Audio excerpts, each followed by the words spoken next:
नमस्कार विद्यार्थी मैत्रिणींनो, आज आपण इयत्ता 9वीचा पाठ क्रमांक 13 थोडं आभारनियमन करूया हा पाठ आपण पाहणार आहोत। याच्या लेखिका आहेत मंगला गोडबोले। तर या एक मराठीतील एक लोकप्रिय आणि अग्रेसर अशा विनोदी लेखिका म्हणून ओळखल्या जातात आणि त्यांचं जे लिखाण आहे त्या लेखनाच्या केंद्रस्थानी एक मध्यमवर्गीय मराठी माणूस हाच असतो आणि या मध्यमवर्गीय माणसाच्या जीवनातील विसंगती अगदी खेळकरपणाने त्यांनी चित्रित केलेले आहेत की त्यांचा जो विनोद आहे तो विनोद त्यांचा जखमी करणारा किंवा बोचरा असा नसतो, तर एक हसत खेळत एक माणसातील विसंगती त्या दाखवून देतात की समाजामध्ये जे व्यंग असते त्या व्यंगाकडे त्यांचं लक्ष आहे आणि त्यातूनच त्यांचं हे लिखाण आपल्याला असलेलं पाहायला मिळतं की अतिरेकी आधुनिक विचारावर सुद्धा ते हसत खेळत अगदी टीका करताना आपल्याला पाहायला मिळतात की या पाठामध्ये सुद्धा लेखिकेने जे आपल्याला विनोदी असा पाठ जरी आपल्याला असा वाटत असला तर अंतर्मनातून विचार करायला लावणारा असा हा पाठ आहे की याच्यामध्ये की आपण काय करतो की आधुनिक बनण्याच्या प्रयत्नामध्ये या पाश्चिमात्य लोकांचं एक आंधळेपणाने काय करतो अनुकरण करतो। मग सगळ्याच गोष्टीमध्ये आपण अनुकरण करतो, बोलण्यामध्ये, त्यांच्या पोशाखामध्ये किंवा खाण्यापिण्यात, सगळ्याच गोष्टीमध्ये थोडक्यात संस्कृती आपण जी पाश्चात्यांची आहे त्याचं अनुकरण करण्याच्या प्रयत्नामध्ये कधी कधी आपण हास्यास्पद असं वागतो आणि हीच जी परिस्थिती आहे याच परिस्थितीचा एक लेखिकाने अत्यंत खेळकरपणे या पाठामध्ये आपल्याला दाखवून दिलेली आहे की आपण इंग्रजांच्या अनुकरणातून थँक्यू, प्लीज हे शब्द कसे उचलले आहेत आणि त्याचा वापर फार करतो आपण, परंतु आपण थँक्यू म्हणजे आभार असा अर्थ घेऊन तू कसली ग माझी थँक्यू, मीच तुझी थँक्यू असल्यासारखे हसू आणणारे शब्दप्रयोग आपण वापरतो।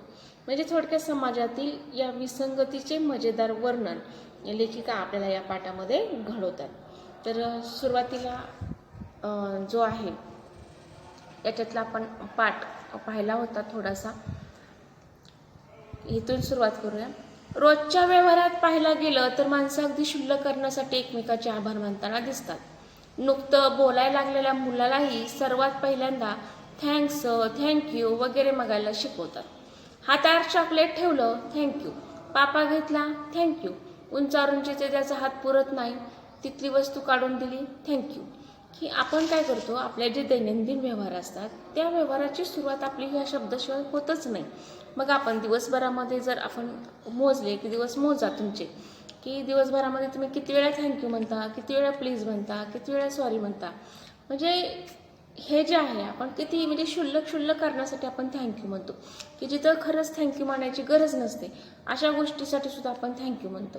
किंवा एखादं लहान मुलं आहे, ते लहान मुलं सुरुवात बोलायला लागलेलं असतं, त्या मुलाला सुद्धा आपण सुरुवातीलाच थँक्यू वगैरे म्हणायला शिकवतात आणि मग मोठे असतात त्यांचे आभार मानायला थँक्यू म्हणायचं बरं का, कोणी काय मोठ्याने दिलं की, म्हणजे लहान मुलं पण तशाच पद्धतीने बोलायला लागतं। कोणी हातावरती एक साधं चॉकलेट ठेवलं तरी ते थँक्यू म्हणतं, कोणी उचलून घेऊन अगदी त्याचं मायेने पापा घेतलं तरी ते थँक्यू म्हणतं। म्हणजे प्रत्येक गोष्टीमध्ये ते काय करतं, छोट्या छोट्या गोष्टीमध्ये ते थँक्यू म्हणायला शिकतं। आणि की हे आभार मानत असताना की तो जो मॅनरलेसपणा आहे किंवा मॅनरलेसपणा म्हणजे थोडक्यात शिष्टाचार न पाळणारा, असंस्कृत, उद्धट जो आहे की असे शब्द जे आहेत म्हणजे अशा त्या शब्द त्याच्या खाती जमा होईल असे ते लेखिकेला म्हणायचे की जो आभार मानत होता कारण त्याला लहानपणापासूनच तसं शिकवलेलं होतं, आभार न मानण्याच्या मॅनरलेसपणा त्याच्या खाती रुजू होणार नव्हता। सर्व नात्यांना, सर्व निमित्तांना लागू होतील अशी आभार कार्ड आताही मिळत आहेत, पुढे ते आणखीन वाढतील। जन्मल्या आईबापाचे आभार मानणारं कार्ड आणि वर गेल्यावर खालून वेळच्या वेळी आपल्याला नीट वर पोहोचण्याचे आभार कार्ड अजून माझ्या पाहण्यात आलेलं नाही, लवकरच तसं आल्यास आश्चर्य वाटायला नको। की लहान मुल जे आहे की लहान मुलाला लहानपणापासूनच कोणत्याही गोष्टीमध्ये मग थँक्यू म्हण किंवा आभार मानायला शिक, म्हणजे त्याला छोट्या छोट्या गोष्टीसाठी ते थँक्यू म्हणायला शिकतं। परंतु लेखिकेला इथं म्हणायचं आहे की आपण जर पाहिलं की काही नात्यामध्ये आपले वाढदिवस असतात किंवा काहीतरी कार्यक्रम असतात मग असे बरेच कार्यक्रमाचं आयोजन केलं जातं. मग त्यासाठी आपण काय करतो, एक भेट कार्ड किंवा शुभेच्छा कार्ड देतो आपण. आणि आणखीन काही प्रसंगासाठी परत अजून अशा प्रकारची शुभेच्छा कार्ड वाढतील.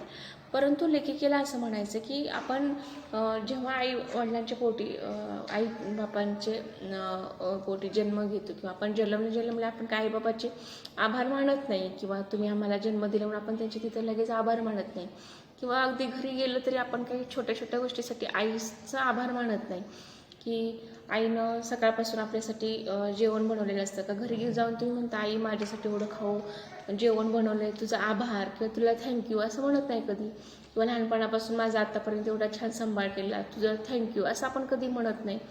किंवा अशी तरी भेट कार्ड कुठंही अजून पाहण्यात आली नाहीत असं इथं लेखिकेला म्हणायचे. किंवा मग खालून वरचे म्हणजे आपण जेव्हा मरण पावतो तेव्हा मग आपण मेल्यानंतर आपले जे विधी अगदी काळजीपूर्वक बाकीचे लोक पाठीमागं करतात. म्हणजे लेखिकेला म्हणजे की खालून वेळच्या वेळीवरती आपलं नीट पोहोचवणारच अगदी वेगळी व्यवस्था छान तजवीज करून आपल्याला वरती पाठवलं जातं. मग त्यांचा आभार व्यक्त करणारं तर कार्ड अजून माझ्या पाहण्यात आलं नाही, परंतु तसं लवकरच आल्यास आपल्याला आश्चर्य वाटायला नको असं इथं लेखिकेला म्हणायचं आहे. तसे आमचे जुने आकाशवाणीवाले ही बऱ्याचपैकी आभारबाज होतेच. विशेषतः आपल्या आवडत्या कार्यक्रमामध्ये तर आभारांचा मारा होई. गाणं कळवलंत म्हणून आभार, हवं ते गाणं ऐकवलं म्हणून आभार, पत्राची दखल घेतली म्हणून आभार, आभाराच्या पत्राला उत्तर दिलं म्हणून परत आभार, अशी चैन तेही करत. सध्याच्या चॅनलवाल्यांनी त्यांना चारी मुंद्यात चित केलेलं आपल्याला पाहायला मिळतं. आता चारी मुंद्यात चित करणे म्हणजे पूर्णपणे पराभूत करणे, की याच्यामध्ये तर मग चॅनलवाले तर पुढं आहेत. की एकदा मनात येतं की सर्व चॅनलवाल्यांनी एक मार्ग काढावा. रोज सकाळी प्रत्येक चॅनलवरचे कार्यक्रम सुरू करताना आणि रोज रात्री पडदा मिटवताना म्हणजे सगळे कार्यक्रम संपवताना एकदा सर्वांचे सर्व गोष्टीबद्दल घाऊक आभार मानून टाकावेत. घाऊक म्हणजे आधीच, म्हणजे सर्व व्यक्तींचे सर्व बाबींसाठी एकदाच आभार. म्हणजे घाऊक आभार म्हणजे सर्व व्यक्तींचे सर्व बाबींसाठी एकदाच आभार असं मानायला पाहिजे. आता आभारबाज म्हणजे काय, की लहान मोठ्या कारणासाठी अगदी क्षुल्लक कारणासाठी एक सतत आभार मानण्याची आपल्याकडे एक सवय होऊन गेलेली असते, त्याला म्हणायचं आभारबाज. आता धसमुसळे म्हणजे काय, थोडक्यात रानवट किंवा थोडक्यात अडाणी किंवा दांडगा असे तर आपण अर्थ घेऊ शकतो. की लेखकाला इथं असं म्हणायचं आहे की हे जे आहे की सर्व चॅनलवाल्यांनी एकदा ठरवायला पाहिजे की शेवटचा कार्यक्रम पार पाडल्यानंतर सर्वांचे एकदम घाऊक आभार तिथं मानायला हवेत. की एखादा कार्यक्रम गळत असला तरी ठराविक वेळानंतर एक आभाराची कॅप्शन किंवा तळपीट फिरवत राहावी. म्हणजे समजा एखादा कार्यक्रम जरी हे होत असला तर एक ठराविक वेळानंतर एक टिप असते येते बघा अशी खाली क्रमाखाली, तशी प्रकारची एक आभाराची एक टिप तिथं फिरवत राहावी असं इथं त्यांना म्हणायचं आहे. की ती टिप कशी असावी, तर आजच्या दिवसभरात किंवा अमुक सत्रामध्ये ज्यांनी आमच्या कार्यक्रमामध्ये भाग घेतला त्यांचे आभार, त्यांनी तोंड उघडल्याबद्दल आणि योग्य वेळी ते बंद केल्याबद्दल धन्यवाद. की आज दिवसभरामध्ये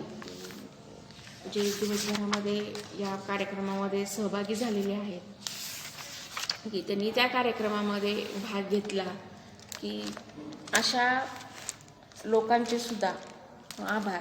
की अनेकांना आपण दूरदर्शनवरती किंवा ह्या टी व्हीवरती दिसावं यातच त्यांना धन्यता वाटते. की काही लोकांचे या क्षेत्रात धन्यता असते किंवा अभ्यासही नसतो या गोष्टीमध्ये, आणि मग या कार्यक्रमामध्ये काही सूत्रसंचालकाची गरज असते आणि मग संपूर्ण कार्यक्रम जो आहे तो अगदी प्रभावीपणे सुरळीत पार पाडण्यासाठी ह्या सूत्रसंचालकाचे काम असते. आणि मग अनेक सूत्रसंचालकांना स्वतःच्या नटण्यात जास्त रस असतो आणि मेकअप ही मन जो असतो तर त्यांना नटवण्यात अगदी गळून जातो. आणि मग अनेक जण सूत्रसंचालकाच्या कामापेक्षा त्याच्या सुंदर दिसण्याचे कौतुक आधी करतात. म्हणजे लोकांच्या या हास्यास्पद वृत्तांची खुल्ली उडवण्यासाठी लेखिकाने सूत्रसंचालकांना नटवणाऱ्याचे व नटल्यामुळे ते सुंदर दिसत होते असे म्हणणाऱ्याचे आभार इथं मांडलेले आहेत. म्हणजे आजच्या दिवसभरात ज्यांनी सूत्रसंचालन केलं त्या सगळ्या सूत्रसंचालकाचे आभार. त्यांना नटवणाऱ्यांचे आभार, नटल्यामुळे ते सुंदरच दिसत होते असं म्हणणाऱ्यांचे परत आभार, की आजच्या दिवसभरावर आमच्या वाहिनीवर ज्यांनी ज्यांनी नृत्य केलं, गाणी म्हटली, वाद्य वाजवली, त्यांचे शतशः आभार. नंतर आजच्या दिवसभरात ज्यांनी ज्यांनी आपल्या रिमोट कंट्रोलची बटणं फिरवली आणि किमान 30 सेकंद आमचा चॅनल पाहिला, त्यांना कोटी कोटी प्रणाम. की बरेच वेळा जाहिराती वगैरे असतात, तर मग हे नाही तर ते बरेच वेळा मग रिमोट दाबून बरेच कार्यक्रम आपण तिथं पाहत असतो, की काहीतरी कार्यक्रमामध्ये मध्ये मध्ये फार जाहिराती असतात. त्यामुळं प्रेक्षक असेल किंवा जो बघणारा असतो तो कोणताही कार्यक्रम अगदी सरळ मनापासून पाहत नाही. आणि मग जाहिराती आणि प्रायोजक मिळवण्यासाठी आपली वाहिनी लोकप्रिय कशी आहे हे दाखवण्यासाठी ही वाहिनीवाले जे असतात त्यांची फार धडपड चालू असते. आणि मग अशा या वाहिनी वाल्यांचा हा कैवीरपणा दाखवून देण्यासाठी प्रेक्षकांना सुद्धा कोटी कोटी प्रणाम इथं केलेले आपल्याला पाहायला मिळतात. त्यानंतर आजच्या दिवसभरात ज्यांनी ज्यांनी मुलाखती दिल्या आणि हुकमी मागं वळून पाहिलं, त्यांचा आम्ही ऋणी आहोत. त्यांच्या दुखऱ्या मनाचं शतशः आभार. आता असं का म्हणलं, की बऱ्याच क्षेत्रामध्ये एखाद्या व्यक्तीचं योगदान नसतं, म्हणजे एखाद्या नसतं किंवा त्या क्षेत्राचा अभ्यासही नसतो. आणि मग त्यामुळे या दूरचित्रवाणीवरील कार्यक्रमात या लोकांना काहीतरी विचार असतात, ते मौलिक विचार त्यांना तिथं स्पष्टपणे किंवा व्यवस्थितपणे मांडता येत नाही. मग ते तोंड मिटून गप्प बसतात. तर काही जण उगाच अकारण बडबड करून प्रेक्षकांचा वेळसुद्धा वाया घालवतात. मग याविषयी लेखिका म्हणते की दोघांवर टीका करण्यासाठी लेखक म्हणते तोंड उघडल्याबद्दल आणि योग्य वेळी बंद केल्याबद्दल धन्यवाद देतात. परंतु बरेच असे काही असतात की ज्यांना एखाद्या गोष्टी बोलत असतात त्यावेळेस पुढचं काही त्यांना आठवत नाही. आणि मग न आठवण्याच्या याच्यामध्ये मग ते काय म्हणतात की मागे वळून पाहताना बऱ्याच वेळी मग अशा मुलाखती चालू असतात. आणि मुलाखती चालू असताना हा शब्दप्रयोग आपल्याला भरपूर वेळा किंवा बऱ्याच वेळा की साधारणपणे कसं असतं की एक वेगवेगळ्या क्षेत्रात एक महत्त्वाची कामगिरी पार पाडणाऱ्या लोकांची मुलाखत प्रसारित केली जाते. आणि हा मुलाखत प्रसारित करण्यामागचा उद्दिष्ट हे असतं की त्यांच्या अनुभवाचा जो फायदा आहे तो इतर लोकांना मिळावा किंवा प्रेरणा इतर लोकांना त्यांच्यापासून मिळावी, ही अपेक्षा असते साधारणतः. आणि मुलाखत दाते जे आहेत ते विशिष्ट प्रयोग करतात, की जे मुलाखत देणारे असतात ते आपण जर पाहिले वेगवेगळ्या लोकांच्या मुलाखती, तर एक विशिष्ट शब्दप्रयोग करत असताना आपण पाहतो की त्याच्यापैकी एक असतो की इतक्या वर्षांनी आता मागे वळून पाहताना, हा शब्दप्रयोग आपल्याला हमखास ऐकायला मिळतो. म्हणजे या दूरचित्रवाणीवरती जे येणारे लोक असतात त्या मुलाखतीमध्ये सांगण्यासारखं काही नसतं बऱ्याच वेळा. आणि मग मुलाखतीमध्ये उगाच आपली काहीतरी ॲड दाखवण्यासाठी मग मागं वळून पाहताना यासारखे ते हमखास शब्दप्रयोग वापरतात.